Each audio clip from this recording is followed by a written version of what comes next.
Welcome, sisters.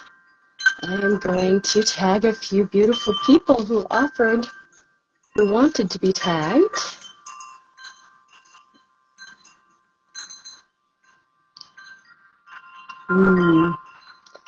Let's see.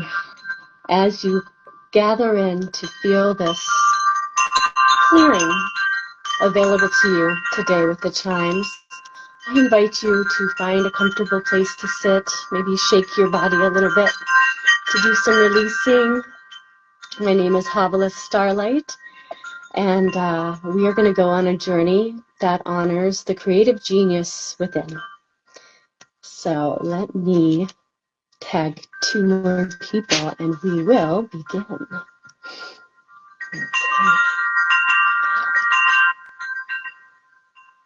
Okay. And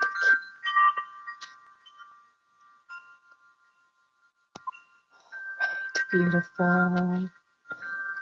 I'm going to put our clearing chimes down gently.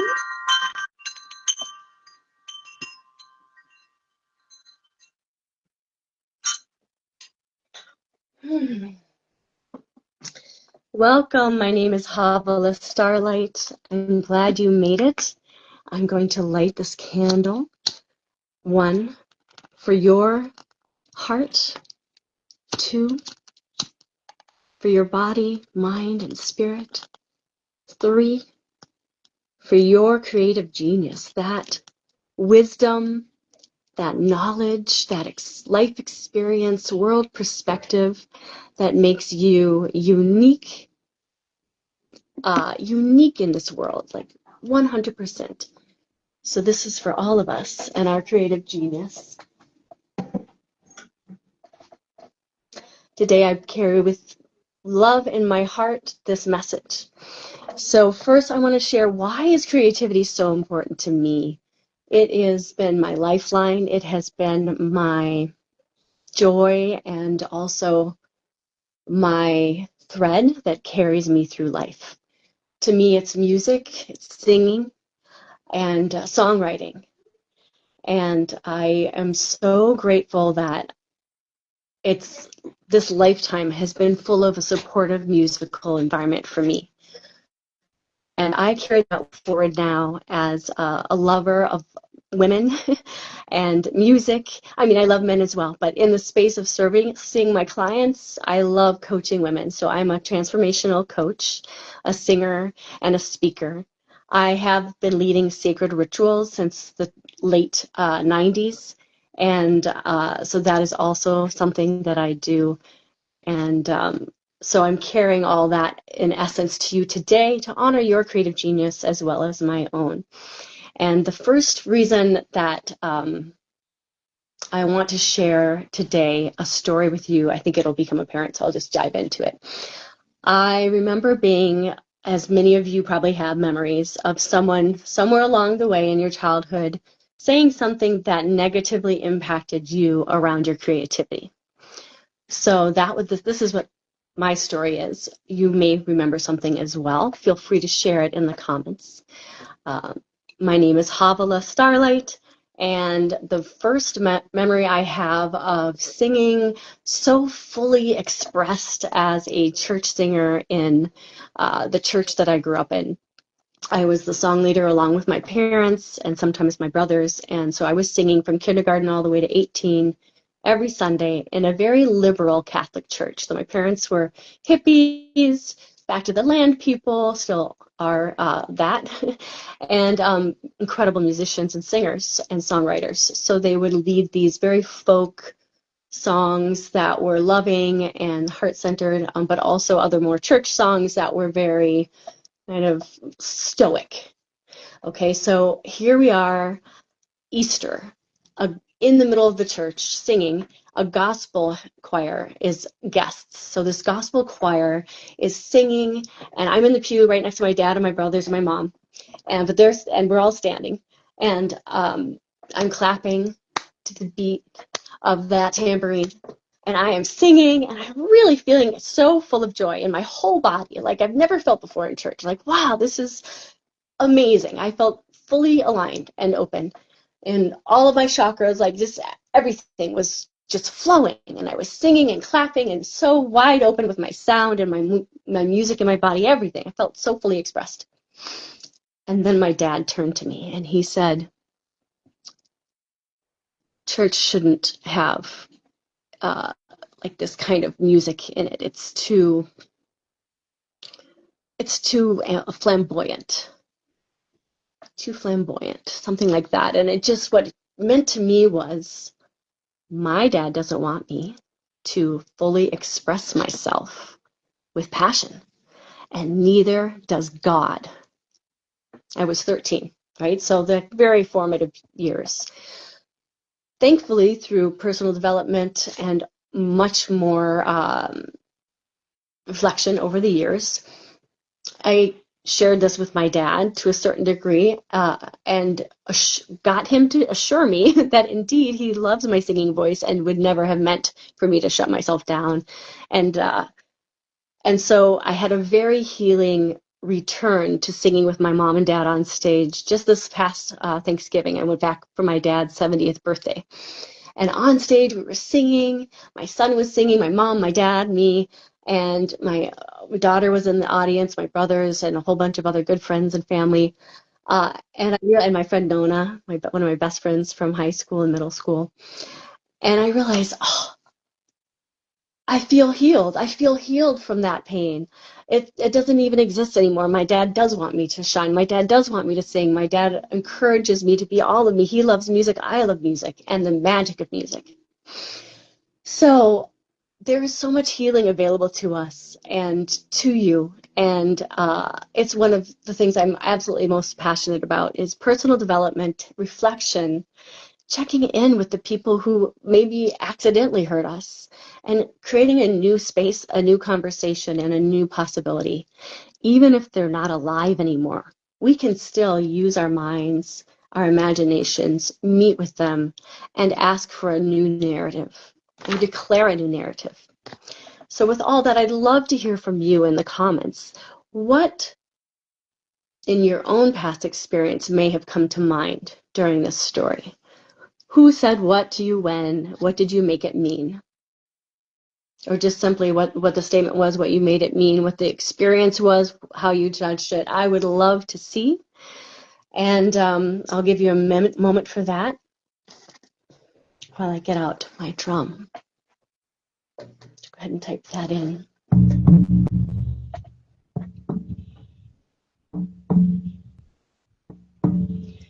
Now, I will say there that the creative genius within each of us is,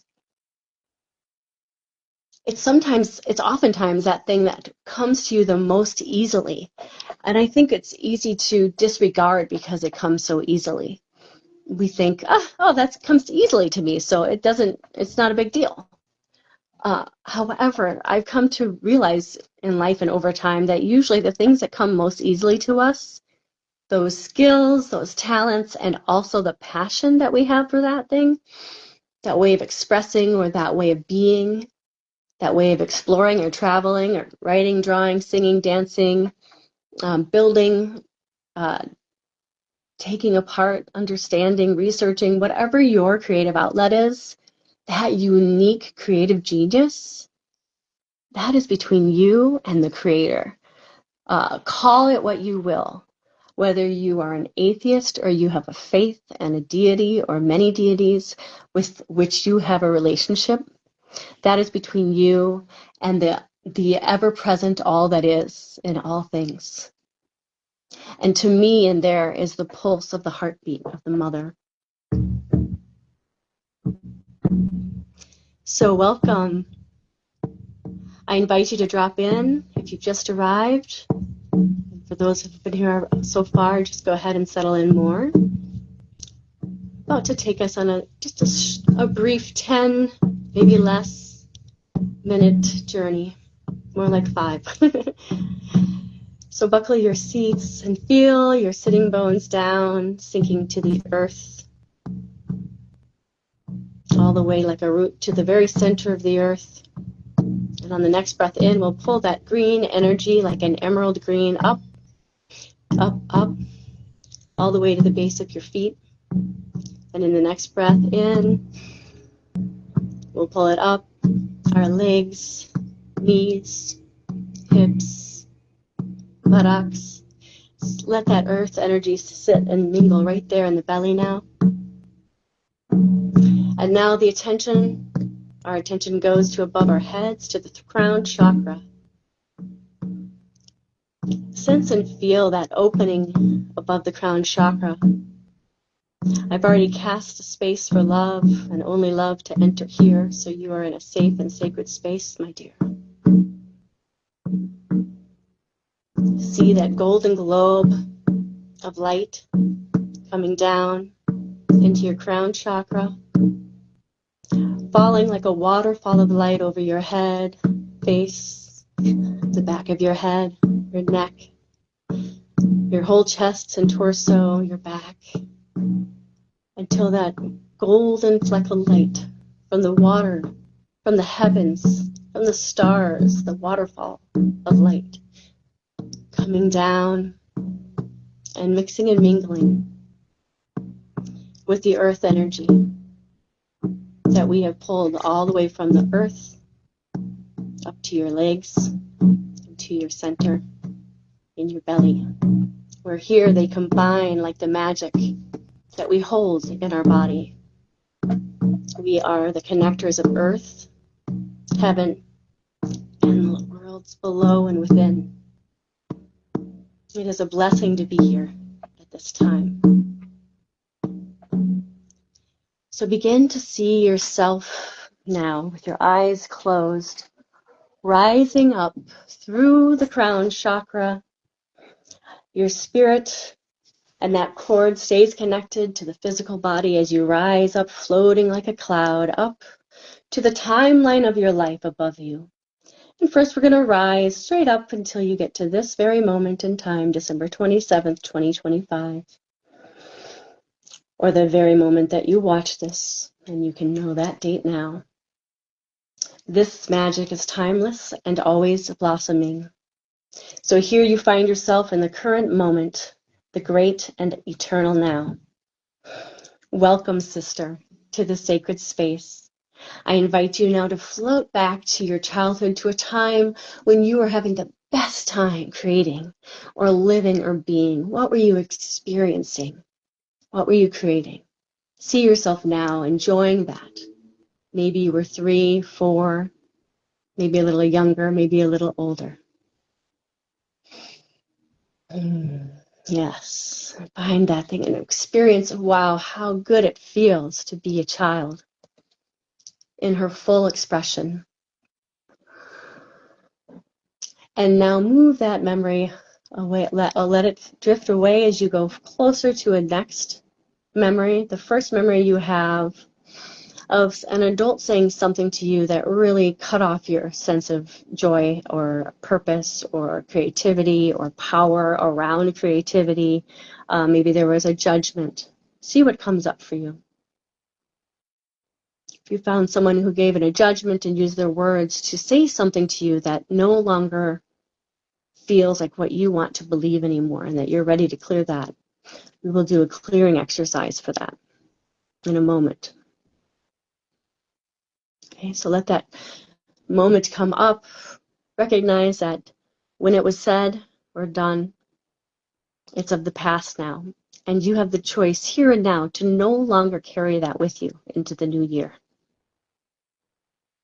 So in a moment, I will share this song by Orion Foxwood. That's actually he's my teacher of 8 years in the realm of fairy seership. And it's a clearing of your energetic ties. It goes like this, and you use your hands to draw. So you can imagine in your mind's eye, you're using your hands to draw back your energy. In the name of the holy mystery, I call my power back to me. In the name of the holy mystery, I call my power back to me. In the name of the holy mystery, I call my power back to me. In the name, in the name, in the name, in the name, in the name of the holy mystery. In the name, in the name, in the name, in the name, in the name of the holy mystery. Good. Now let yourself slowly dissolve away from there, floating again like a cloud to the next. Let that moment dissolve behind you, and you're floating like a cloud to the next moment, this present moment. Place your hand upon your heart and your belly, on your womb, where your womb resides, physically or energetically, that creative space. I honor the creative genius within you. I recognize that even if someone else didn't recognize your creative genius, that you are a creative genius. That you create something in this world that no one else can create, just like you can. Their skills and talents might be similar, but they don't have the same world lived experience as you, the same wisdom. So let that all come into you now, the truth that you have a sacred genius within you. And let's float to the future, feeling yourself floating forward now to the very end of your life, on your life's deathbed, and surrounded by loved ones. You're comfortable, and you feel in your heart that it's time, and you feel so complete because you loved your full life. You created and finished and shared your sacred creations with the world, whatever they were, drawings, music, dance, stories, cooking, caregiving, parenting, whatever it is. And see yourself now drifting back into the one piece that is all things. And with the next out breath, we'll release back, drifting away from that, bringing the cloud back to the top of your head, above you, on the timeline, back here and now, in the eternal now. Feel your spirit dropping down through the cord that was connecting you and still connects you down to your body. So you're falling down from above the timeline of the present moment down through your crown chakra into your face, your neck, your back, your chest, right into the very center of your being, connecting and rooted with the earth. And I will count from 3 to 1. When we get to 1, you will be all the way back in your body. 3. Breath in, release. 2. Feeling your whole body filled with the power of the stars and the earth. And 1. Feeling your feet connected to the earth and your eyes gently open. Welcome back from that journey. It was my pleasure to take you on one. I hope that you found value and insight today. I want you to know that I am here to support you on your journey as a creative artist. You may also be an empath, an entrepreneur. You most likely have ADHD. Perhaps you struggle finishing what you start. And maybe you really want a sisterhood to carry you through your creative projects and your legacy or dream projects. So I want you to know that I'm here for you in many different ways, but I am launching a mastermind for creatives, and that's starting in January. So you can book a freebie, a free consult. It's normally $250, but I wanted to give this to anybody here and my gifts and all my friends through the rest of this year and the month of January. So you can get a free consult with me called the Purposeful Pivot Consult, and it's just an opportunity to see where you're at. Let me share with you how I support women, and if you want support, we can explore that together. And I have lots of ways to support women regardless of their income. So I'm just here to serve and to love and to lead with love. And I thank you so much for being here. Thank you for being here for your future self. Your future self thanks you for it too. My name is Havalah Starlight. I will go ahead and put that link and my Facebook so you can check me out there and connect with me as friends there, as well as a opportunity to book a consult, a Purposeful Pivot Consult. And I will also include my website if you would just like to know more about all the things I'm offering. All right, thank you everyone. Sorry for all that. I just wanted to make sure you had a way to connect with me if you want. But I want to end with saying thank you and blessed be.